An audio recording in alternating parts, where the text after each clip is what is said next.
Jemaat sekalian, mari kita berdoa. Tuhan, dengarlah nyanyian kami, kerinduan kami. Kami mau memilih Engkau lebih dari segala yang kami punya saat ini. Kami mau memilih Engkau lebih daripada apa yang kami kejar saat ini. Biarlah ini bukan hanya keluar dari mulut kami, tapi sungguh ya Tuhan menjadi kerinduan dari hati kami yang terdalam. Dan biarlah firman Tuhan yang memimpin kerinduan kami ini di dalam kebenaran firman Tuhan pada hari ini. Biarlah Allah Roh Kudus yang memampukan kami untuk memahami, untuk mengerti apa kehendak Tuhan. Dan itulah yang kami rindukan terjadi dalam hidup kami, lebih dari segala sesuatu dalam hidup kami. Pimpin kami ya Allah Roh Kudus, hanya dalam nama Yesus Kristus kami telah berdoa. Amin. Shalom Bapak Ibu. Bersyukur sekali hari ini kita bisa kembali bertemu beribadah bersama-sama, memuji menyembah Tuhan kita. Dan kita akan bersama-sama diberikan kesempatan juga untuk merenungkan firman Tuhan bersama-sama hari ini. Kita akan bersama-sama merenungkan satu bagian firman Tuhan dari Matius 19 ayat 27 hingga ayat yang ke-38. Matius 19 ayat yang ke-27 hingga 38. Bapak Ibu, mari kita bersama-sama membaca beberapa ayat ini dengan bersuara bersama-sama. Saya akan baca dalam terjemahan yang kedua, Bapak Ibu, apapun terjemahan Alkitab Bapak Ibu, mari kita baca dengan bersuara. Matius 19 ayat 27 hingga 30, upah mengikut Yesus, 1, 2, 3. Lalu Petrus berkata kepada Yesus, "Kami ini telah meninggalkan segala sesuatu dan mengikut Engkau. Jadi, apakah yang akan kami peroleh?" Kata Yesus kepada mereka, "Sesungguhnya aku berkata kepadamu, pada waktu penciptaan kembali, apabila Anak Manusia bersemayam di tahta kemuliaannya, kamu yang telah mengikut aku akan duduk juga di atas 12 tahta untuk menghakimi ke-12 suku Israel. Setiap orang yang karena namaku meninggalkan rumah, saudara laki-laki atau saudara perempuan, atau ayah atau ibu, atau anak-anak atau ladangnya, akan menerima kembali 100 kali lipat dan akan memperoleh hidup yang kekal. Namun banyak orang yang pertama akan menjadi yang terakhir, dan yang terakhir akan menjadi yang pertama." Demikian jauh pembacaan firman Tuhan. Maaf saya typo ya, 30 seharusnya. Baiklah, ya Bapak Ibu Saudara sekalian, jadi apa yang akan kami peroleh? Pertanyaan yang keluar langsung dengan gamblang, dengan lugas, tanpa tendeng aling-aling. Petrus bertanya kepada Yesus hari itu, "Jadi apa yang akan kami peroleh?" Jadi apa yang akan kami peroleh? Bapak Ibu, pertanyaan ini adalah pertanyaan yang keluar dari mulut Petrus karena dia sedang terkejut.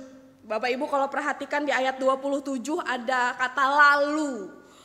Kata yang mengawali pembacaan kita hari ini. Itu berarti ada sebuah kelanjutan dari kisah sebelumnya. Ada sebuah kisah, ada sebuah peristiwa yang membuat para murid tercengang, terkejut, tidak percaya. Di ayat 25 pasal 19.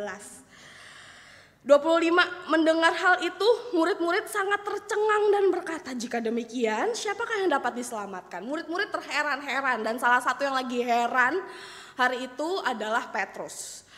Kenapa mereka heran Bapak Ibu?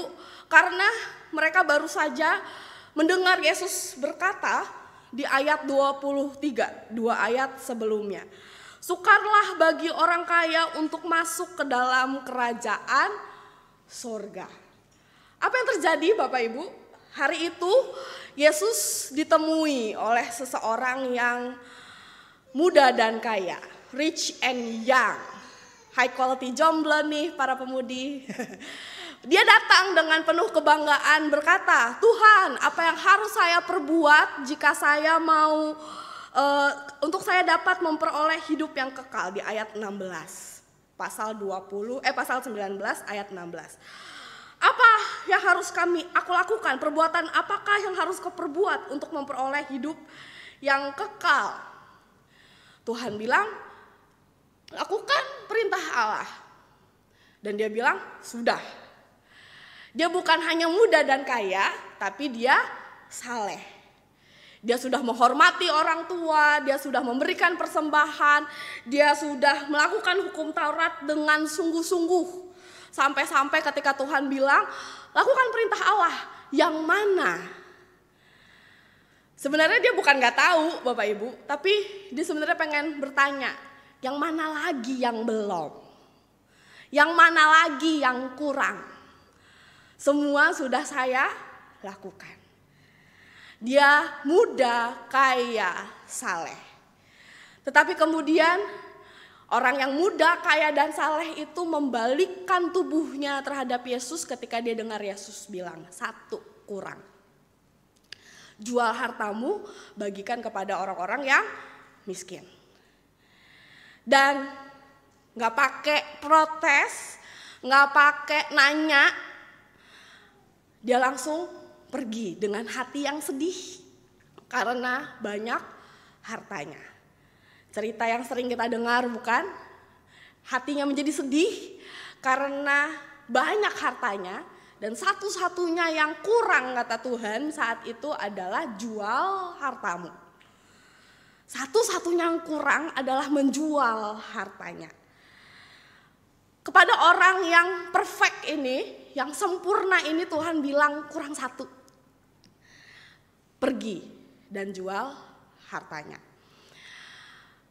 Lebih mengejutkan lagi ketika kemudian Tuhan mengomentari tindakan pemuda kaya dan saleh ini dengan perkataan yang sama-sama ada di hadapan kita hari ini.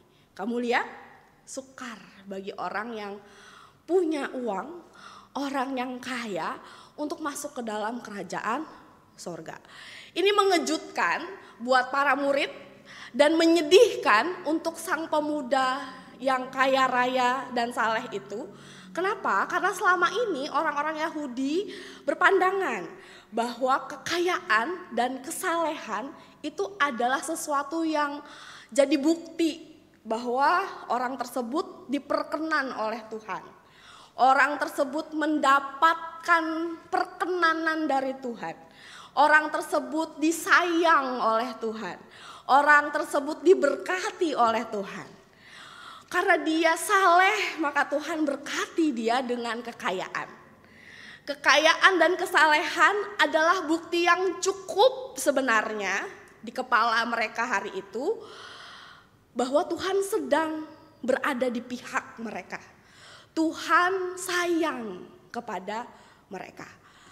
Tetapi hari itu Tuhan, tanda kutip ya, membiarkan orang tersebut pergi dari perkenanannya, tidak berkenan untuk menerima orang tersebut. Justru ketika dia enggan untuk melepas kekayaan dan kesalehannya, melepaskan bukti dari perkenanan Allah. Kenapa? Oh, karena ternyata bukan itu bukti dari perkenanan Allah. Oh, ternyata bukan itu syaratnya, buktinya untuk disayang oleh Allah. Bapak Ibu mendengar, melihat peristiwa tersebut, murid-murid heran dan terkejut. Mereka bertanya-tanya, bagaimana kalau begitu? Siapa yang bisa diselamatkan? Orang yang disayang Tuhan, buktinya dia saleh dan kaya saja tidak bisa masuk ke dalam kerajaan sorga. Bagaimana kalau begitu? Siapa yang bisa? Di tengah-tengah kebingungan mereka, ada satu murid yang seperti biasa ya, cukup jujur, cukup berani di hadapan Tuhan untuk menyatakan isi kepala dan hatinya. Petrus bertanya, siapa yang diselamatkan? Tuhan bilang, tidak ada yang mustahil bagi Allah. Jadi apa yang akan kami peroleh? Kami sudah meninggalkan segala sesuatu. Tidak seperti pemuda yang kaya raya dan saleh tersebut, yang gak mau meninggalkan semuanya untuk ikut Tuhan. Kami loh, saya loh, sudah meninggalkan segala sesuatu untuk ikut Tuhan. Bapak Ibu boleh baca Matius 4. Bapak Ibu akan lihat bagaimana proses Tuhan memanggil murid-muridnya. Ketika Tuhan memanggil murid-muridnya, ada yang lagi menjala meninggalkan jalannya. Ada yang lagi sama-sama orang tuanya meninggalkan ayah dan ibunya. Ketika mereka bilang kami sudah meninggalkan segala sesuatu, itu sungguh-sungguh mereka lakukan. Literally dilakukan oleh mereka. Mereka gak omong kosong, mereka gak janji doang, gak ngomong doang. Mereka sudah sungguh-sungguh melakukannya. Mereka tinggalkan jalan mereka tinggalkan ayah ibu mereka, ikut Tuhan Yesus sungguh-sungguh sampai hari itu. Jadi apa yang akan kami peroleh? Apa yang akan kami peroleh Tuhan setelah segala sesuatu yang sudah kami lakukan? Setelah segala sesuatu yang sudah kami tinggalkan, setelah segala jerih lelah kami untuk ikut kamu, apa yang akan kami peroleh? Bapak Ibu, Petrus hari itu meminta reward. Petrus minta reward, minta upah, minta hasil dari segala keputusan yang dia lakukan. Dia minta balasan yang layak untuk segala jerih lelah yang sudah dia usahakan dan perjuangkan. Dan apa yang Petrus inginkan sebenarnya sangat manusiawi, bukan Bapak Ibu? Kita pun hari-hari ini adalah orang-orang yang berjuang dan selalu berharap ada hasil dari perjuangan kita. Betul?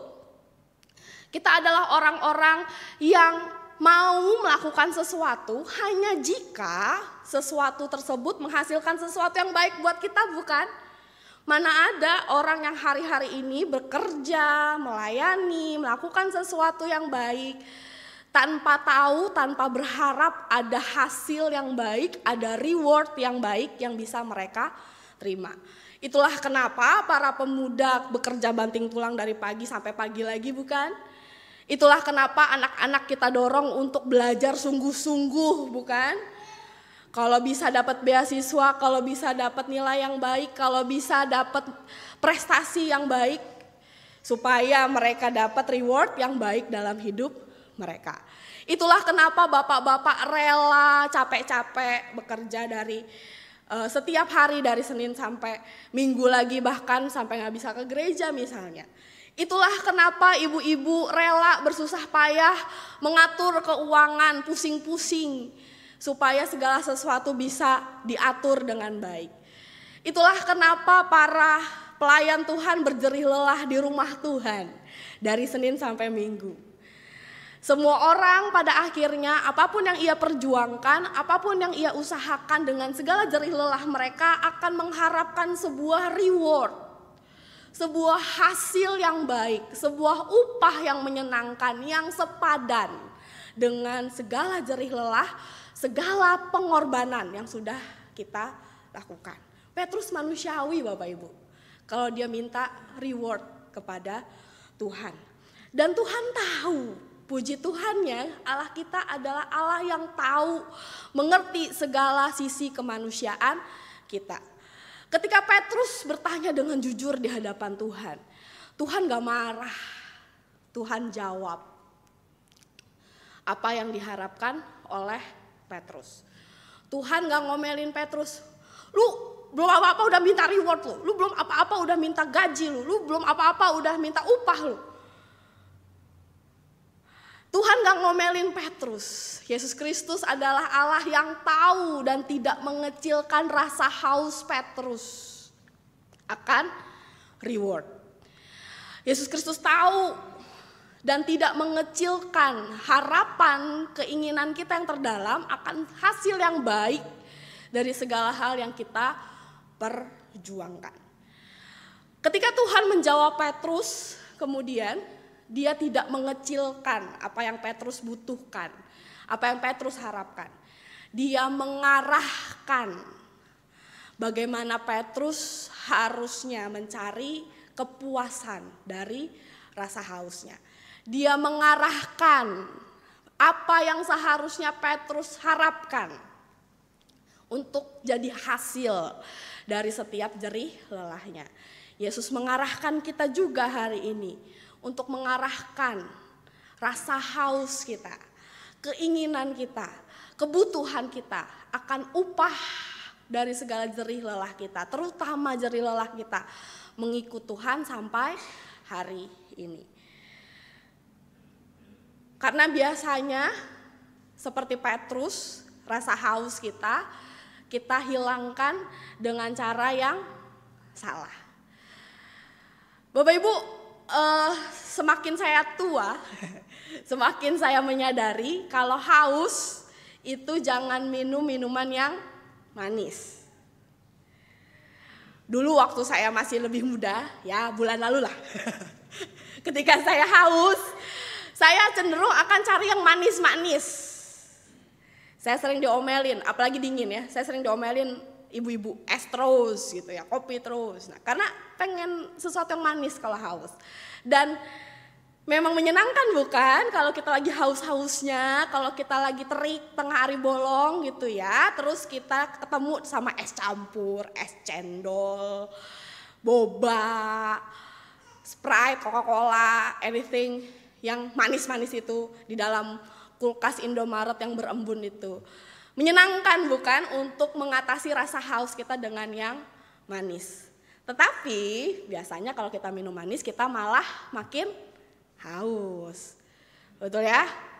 Waktu minum sebentar, segar. Tapi malah makin haus, makin nyelekit gitu di tenggorokan. Semakin saya tua, dalam waktu 1 bulan ini, saya jadi tahu bahwa kalau haus minum air putih. Mau dingin, mau anget, terserah, yang penting air putih. Itulah caranya yang benar bagi kita untuk mendapatkan kepuasan, untuk melegakan rasa haus kita. Nah, Tuhan tahu bahwa setiap manusia yang berjerih lelah di dunia ini pasti, enggak ada yang enggak, akan mengharapkan hasil yang baik, akan haus terhadap hasil yang baik terjadi dalam hidupnya. Tuhan enggak menyalahkan itu, tapi Ia mengarahkan kita. Kalau lu haus jangan minum boba, Eri, minum air putih. Kalau engkau haus umatku, jangan cari hal yang manis yang ditawarkan dunia ini. Seperti pemuda yang kaya raya dan saleh itu yang mendapatkan kepuasannya dari kekayaannya dan kesalehannya. Dan berharap bahwa orang-orang akan memujinya sebagai hasil juga dari usahanya mendapatkan semua itu. Mari datanglah kepadaku dan temukanlah pelega dari rasa hausmu.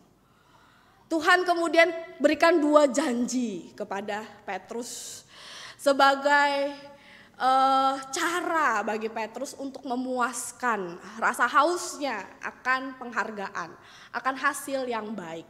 Ada 2 janji yang kemudian Tuhan berikan kepada Petrus, yang akan jadi reward Petrus, yang akan jadi reward semua orang yang dengan setia ikut Tuhan. Yang pertama adalah Tuhan berkata, kamu akan duduk juga bersama-sama dengan aku. Mari kita buka di ayat yang ke 28. Mari kita baca bersama-sama 1, 2, 3. Kata Yesus kepada mereka, sesungguhnya aku berkata kepadamu, pada waktu penciptaan kembali, apabila Anak Manusia bersemayam di tahta kemuliaannya, kamu yang telah mengikut aku akan duduk juga di atas 12 tahta untuk menghakimi ke-12 suku Israel. Tuhan memastikan bahwa segala jerih lelah yang dilakukan Petrus bersama-sama dengan para muridnya, jerih lelah dan segala hal yang dilakukan oleh umatnya akan mendapatkan hasil yang baik, reward yang baik dari Tuhan. Yaitu kita akan bersama-sama dengan pencipta kita yang memperbaharui dunia ini. Kita akan bersama-sama dengan dia duduk di atas tahta. Kita bukan digambarkan sebagai orang-orang yang melihat dia turun dari tahta saja, tetapi kita adalah orang-orang yang duduk bersama-sama dengannya, menikmati kemuliaan yang akan ia nyatakan kelak. Ada kepastian dari Tuhan kepada Petrus bahwa segala jerih lelahnya tidak sia-sia. Meskipun dia sudah meninggalkan banyak hal dalam hidupnya, memutar tubuhnya, membelakangi apa yang dunia ini tawarkan, kekayaan, kesalehan, kekaguman orang banyak, kekuasaan, kamu akan menerima kemuliaan yang layak karena kamu melayani Sang Raja. Mari kita buka sama-sama Wahyu 4 Bapak Ibu, ayat 9 hingga ayat 11. Wahyu 4 ayat 9 hingga ayat yang ke-11.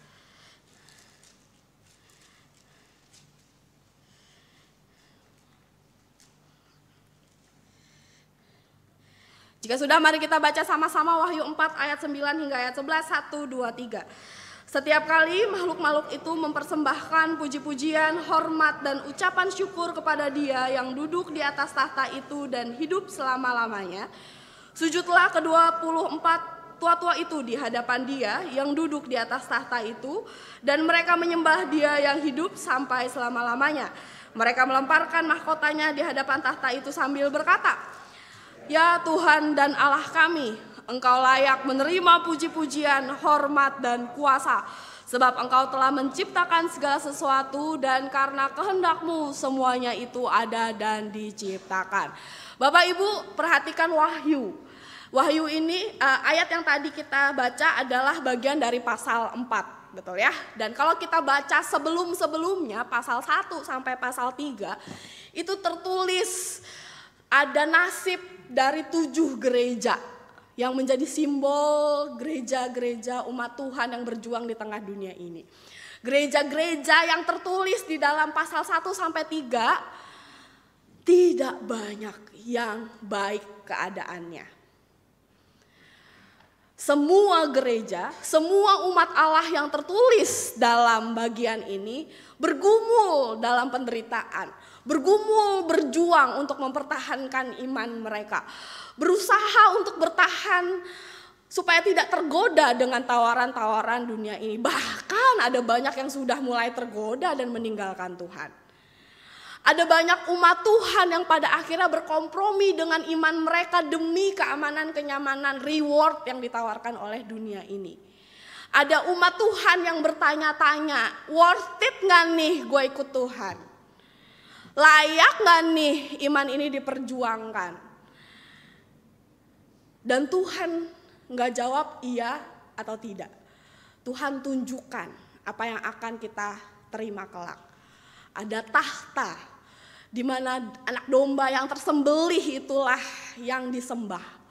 Dia tidak kalah, dia ada di atas tahta dan semua orang, semua sesepuh, tua-tua, 24 tua yang pakai mahkota itu melemparkan mahkotanya di hadapan kemuliaan sang anak domba.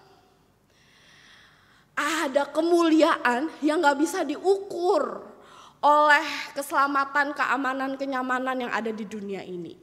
Ada kemuliaan yang tidak terbayangkan oleh manusia-manusia yang berjerih lelah di dunia ini yang kelak akan dinikmati oleh setiap umat Tuhan kelak. Yesus Kristus hari itu memastikan kepada Petrus, setiap hal yang kamu tinggalkan, setiap hal yang kamu perjuangkan dengan penuh jerih lelah untuk hidup di dalam iman, untuk menyatakan kemuliaan Tuhan, untuk hidup di dalam firman, semuanya worth it dan layak untuk diperjuangkan. Karena pada akhirnya kelak kita semua akan duduk di bangku depan. Jadi orang-orang yang duduk di depan untuk melihat kemuliaan, menikmati kemuliaan Tuhan secara langsung. Bapak Ibu ada yang pernah nonton konser? Saya tahu beberapa anak pemuda yang pernah nonton konser di tempat ini. Bayangkan ketika kita nonton konser, kita ada duduk di depan panggung langsung. Gak perlu pakai HP di zoom-zoom untuk lihat idola kita. Kita bisa lihat langsung apa yang terjadi di atas panggung tanpa butuh bantuan layar. Dan itulah yang akan terjadi bagi orang-orang yang percaya.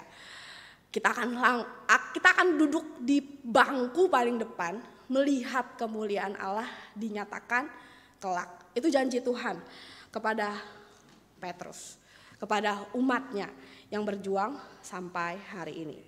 Kemudian yang kedua, Bapak Ibu, Tuhan berjanji, seberapapun kamu kehilangan yang kamu tinggalkan itu, kamu akan menerima kembali 100 kali lipat dan memperoleh hidup yang kekal. Di ayat yang ke-29. Setiap orang yang karena namaku meninggalkan rumah, saudara laki-laki atau saudara perempuan, atau ayah atau ibu atau anak-anak atau ladangnya akan menerima kembali 100 kali lipat dan akan memperoleh hidup yang kekal. Tuhan memastikan bahwa apa yang hilang dari setiap orang yang percaya kepadanya itu tidak sebanding dengan apa yang kita terima kelak. Saat itu murid-murid jadi harus miskin dalam ukuran orang Yahudi karena ikut Tuhan. Murid-murid jadi yatim piatu karena meninggalkan keluarga mereka gara-gara ikut Tuhan. Tetapi Tuhan memastikan bahwa itu sepadan dengan apa yang mereka terima. Matius 5 ayat 3, mari kita buka sekali lagi Bapak Ibu, Matius 5 ayat 3. Tuhan menjanjikan bagi umatnya. Matius 5 ayat 3.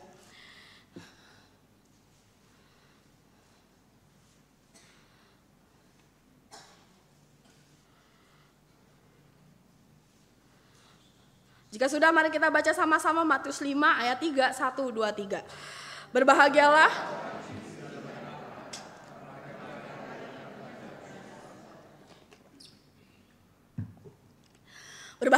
orang yang miskin di hadapan Allah. Hari itu mereka melihat seseorang yang kaya tidak sanggup meninggalkan kekayaannya untuk ikut Tuhan. Tapi Tuhan memastikan bahwa saat ini murid-murid miskin. Tetapi mereka memperoleh apa yang tidak diperoleh oleh sang kaya itu. Mereka memperoleh kerajaan surga.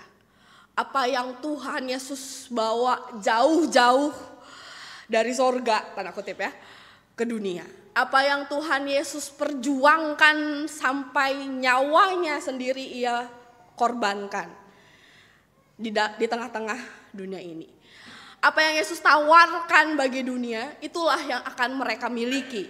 Orang-orang yang bersedia untuk kehilangan demi mengikut Yesus Kristus.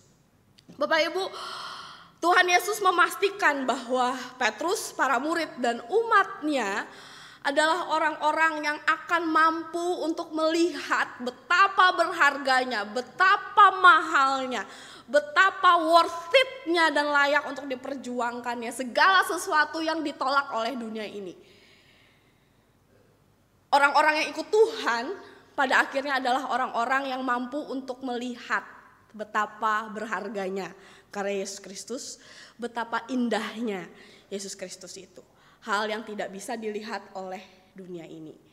Dan Tuhan memastikan ketika Tuhan bilang nanti lu bakal dapat 100 kali lipat, 100 ayah, 100 ibu, 100 saudara lelaki.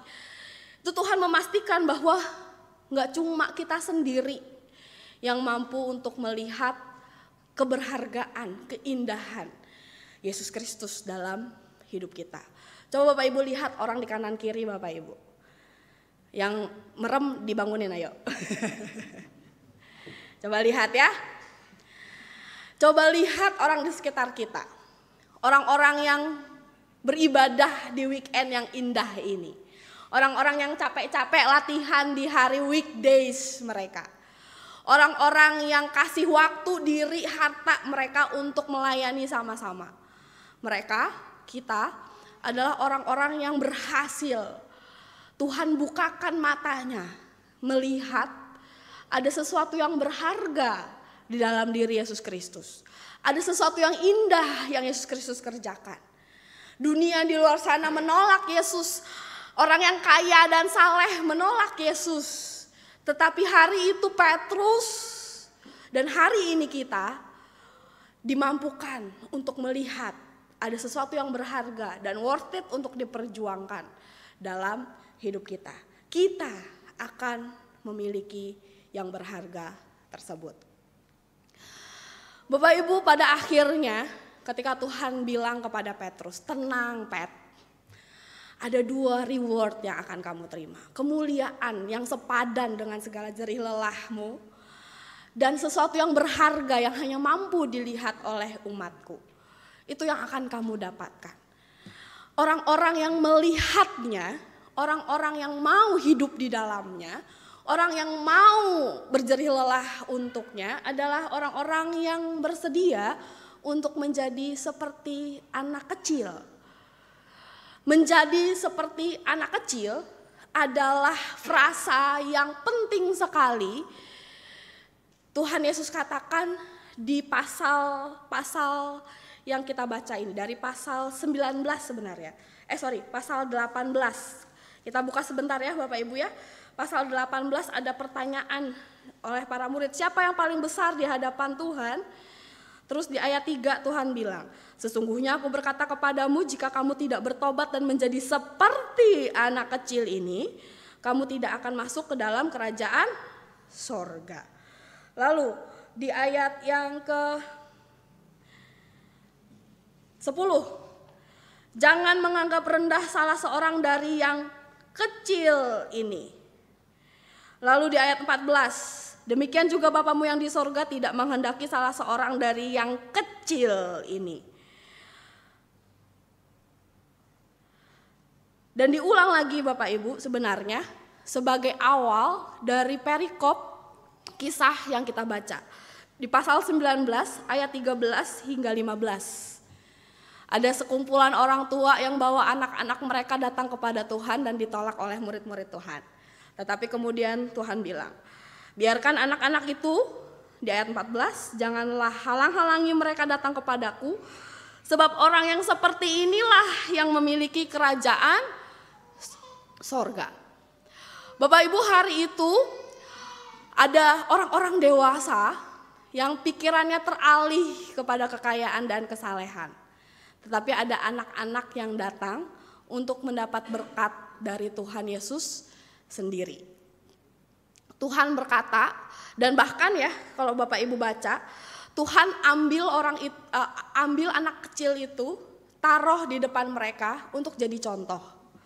Kalau kamu mau jadi orang yang berbagian di dalam kerajaan sorga, jadi seperti anak kecil ini. Kalau kamu mau jadi orang yang layak untuk mendapatkan reward yang ditawarkan oleh kerajaan sorga, jadi seperti anak kecil ini. Anak kecil yang menjadikan Yesus Kristus sebagai satu-satunya sumber kebergantungannya, sumber kekuatannya, sumber penghidupannya. Seperti anak kecil yang bergantung kepada orang tuanya. Seperti anak kecil yang tersenyum menyambut papanya pulang ke rumah. Entah papanya bawa martabak atau gak bawa sama sekali. Seperti anak kecil yang menangis ketika jauh dari mamanya. Seperti anak kecil yang mengandalkan papa dan mamanya untuk dapat segala hal yang ia butuhkan. Seperti anak kecil yang senang ketika ada bersama-sama dengan ayah dan ibunya. Seperti anak kecil yang mau dituntun oleh orang tuanya. Seperti anak kecil yang mau untuk dengerin papa mamanya. Seperti anak kecil yang cara ngomongnya, cara berperilakunya, cara dia memutuskan dan memandang kehidupan ini dipengaruhi oleh apa yang mama papanya lakukan sebelumnya. Bapak Ibu, orang-orang yang layak masuk kerajaan sorga, mendapatkan reward yang begitu indah, begitu besar dari Tuhan, adalah orang-orang yang datang sebagai anak yang kecil di hadapan Tuhan. Rindu dipuaskan, rindu senang bersama-sama dengan orang tuanya. Rindu dipuaskan, rindu untuk senang bersama-sama dengan Yesus Kristus, Juru Selamatnya. Tema kita hari ini adalah bagaimana mengikut Tuhan. Caranya jadi seperti anak kecil. Siap dituntun, siap diarahkan. Siap mau senang dekat-dekat dengan orang tuanya. Dan Tuhan janji itu layak. Jadi anak kecil gak enak ya Bapak Ibu ya. Kalau kita sudah sebesar ini, kita biasanya gak mau jadi anak kecil lagi. Karena gak suka diatur. Kalau kita masih kecil, kita mau cepet-cepet untuk lepas dari orang tua kita. Karena kita mau atur hidup kita sendiri. Tetapi Bapak Ibu, seorang anak kecil akan terus bergantung pada ayahnya dan ibunya. Karena dia tahu ayah dan ibunya adalah tempat teraman, tempat yang paling mengenal dia, tempat yang paling bisa diandalkan. Tuhan mau jadi bapa kita. Dan kita jadi anak kecil yang bergantung kepadanya. Bapak Ibu, dalam beberapa waktu belakangan, saya sering baca komentar di IG. Kayaknya komentar ini sering muncul juga di Twitter katanya. Ada orang-orang yang ketika ada video atau ada foto, ada kayak semacam ya video lah. Ada orang-orang yang kemudian suka komentar begini. Mahkotamu sedang transit di DC Cakungking. Pernah lihat komentar ini? Apa saya doang yang ngerasa ini lucu ya? Saya ngerasa ini lucu banget Bapak Ibu. Bapak Ibu siapa yang pernah ada yang tahu DC Cakung itu apa? DC Cakung, DC lah ya, orang Indonesia. DC Cakung itu sering muncul di kalau kita beli barang online biasanya akan nyangkut 1-2 hari di DC Cakung. Karena itu memang DC itu distribution center. Dan komentar ini sering diberikan oleh seseorang yang melihat video-video dari orang-orang yang melakukan sesuatu tanpa pamrih gitu. Misalnya ada orang naik motor kecelakaan, terus warga sekitar bantuin gitu. Orang-orang akan bilang kepada orang-orang yang bantuin itu, mahkotamu sedang transit di DC Cakungking gitu. Atau ada guru yang bersedia untuk lepas PNS-nya di kota, lalu pergi ke hutan rimba ngajarin anak-anak suku-suku tertentu baca tulis. Orang-orang akan komentar kepada guru tersebut, mahkotamu sedang transit di DC Cakungking gitu. Intinya mereka ingin menyatakan bahwa segala sesuatu yang kamu lakukan, segala pengorbanan yang kamu lakukan, segala jerih lelah yang kamu lakukan hari ini mungkin gak ada pamrihnya, gak ada balasannya di dunia ini, tapi someday kamu akan dapat mahkotamu king. Saat ini lagi transit aja di DC Cakung. DC Cakung itu agak lama memang transitnya. Bapak Ibu ada yang pernah searching DC Cakung itu di mana?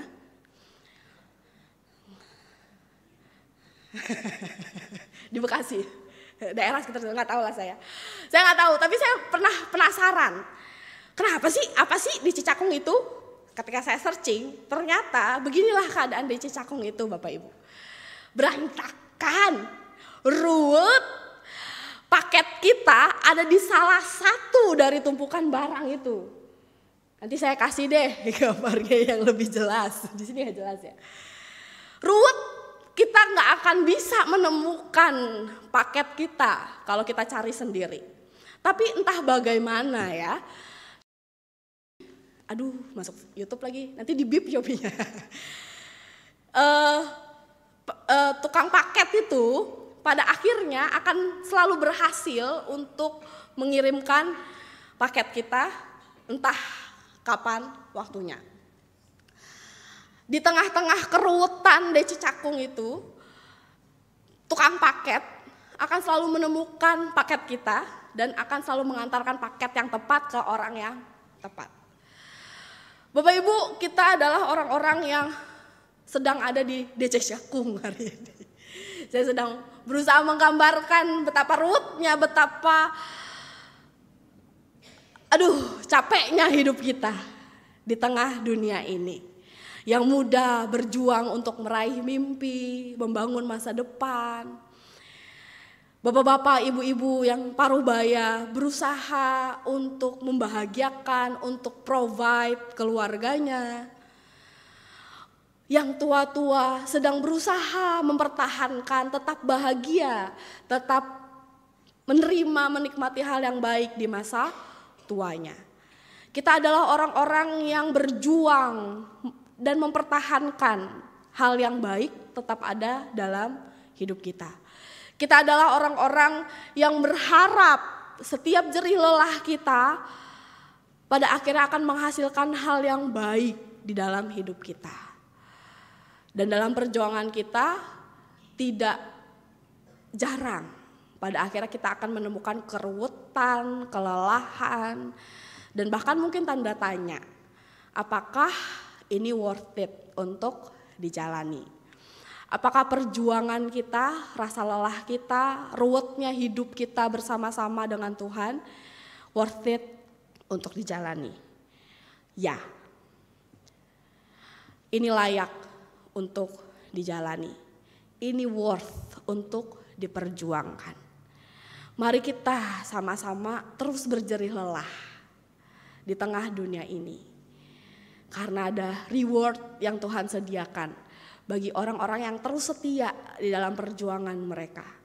Yang rela untuk kehilangan apa yang baik di dunia ini demi ikut Tuhan kita.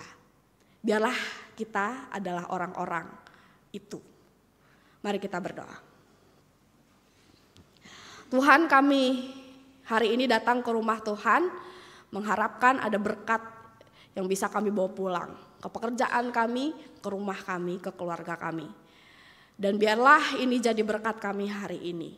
Bahwa setiap jerih lelah kami, setiap usaha dan perjuangan kami di dunia ini untuk ikut Tuhan, worth it untuk dijalani. Bahwa ada reward yang mulia, yang berharga, yang indah, yang sudah Tuhan sediakan bagi kami. Yaitu dirimu sendiri yang Engkau berikan bagi setiap kami. Biarlah Tuhan dalam perjalanan kami ke depan, kami terus menikmati perjalanan bersama-sama dengan Engkau karena kami tahu ini layak untuk diperjuangkan. Apapun yang menjadi pergumulan kami, apapun yang menjadi perjuangan kami, apapun yang hari ini melemahkan kami, menghambat kami untuk ikut Tuhan, tolong kami ya Tuhan, kuatkan kami. Berikan kami iman dan keyakinan bahwa satu hari nanti Tuhan kami akan menikmati hari-hari yang indah, reward yang berharga yang sudah Tuhan sediakan bagi setiap kami. Biarlah kemuliaan Tuhan, keindahan Tuhan, itulah yang kami nikmati, kami temukan di dalam perjuangan kami. Dalam nama Yesus Kristus kami telah berdoa, amin.